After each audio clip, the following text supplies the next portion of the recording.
Now, we've got new information that is emerging tonight about the kidnapping of a 5-year-old girl last month. The details are almost too much to stomach, but let's note off the top here, she is okay. Yeah, and that's good news. We know she was found being held in her own home on June 30th by Detroit police, and that a 29-year-old man has been arrested. Let's get to Jason Colthorpe. He's live at Detroit Police headquarters tonight. And Jason, so neighbors are telling you the murder of her father actually led to her capture.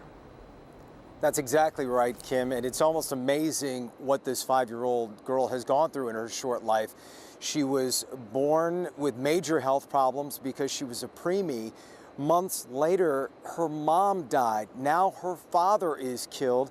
Now, the Wayne County prosecutor very tight-lipped about who pulled the trigger and what led up to that murder, but the Detroit Police Department confirms to us a body was found inside their home, which means it appears that this girl was held against her will in her own home as her father's body laid at the front door, possibly for days.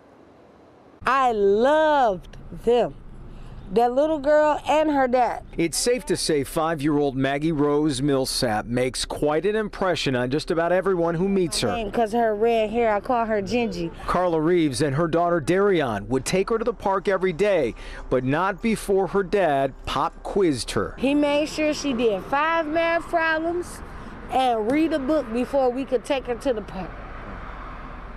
I love them so much. But her world was shattered about 3 weeks ago. Neighbors say Maggie's father, Colby Millsap, was murdered in his doorway on Schaefer by the man who lived next door.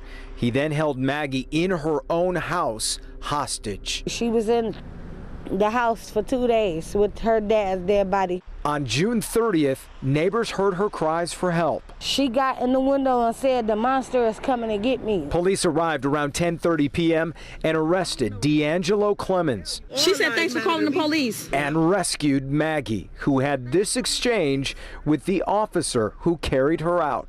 You know, I want to be when I grow up. What do you want to be? I want to be a policeman. Oh, really? That's so awesome. They're so much fun.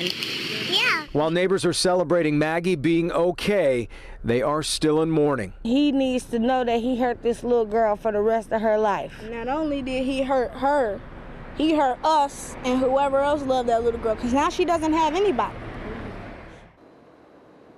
Well, by the way, Maggie is now with her grandmother in Texas, at least for the time being. Now, the neighbors are in mourning also because there was another man murdered when all of this went down. A man that's known to the neighbors as Ghost was shot and killed in all of this. We don't know how it's connected yet, but neighbors say he was in his mid-30s, a military veteran who was about to ship off for another assignment in the coming days. A lot more to learn about this for sure. Back to you. So many questions. So, Jason, is Clemens charged with murder at this point? No, at this point, just kidnapping and child enticement. And as we say, as the investigation moves along, we expect to learn a lot more just about the death of her father and the death of this other man, which neighbors say are connected. Yeah. Back to you. Certainly more to come. Okay. Jason, thank you.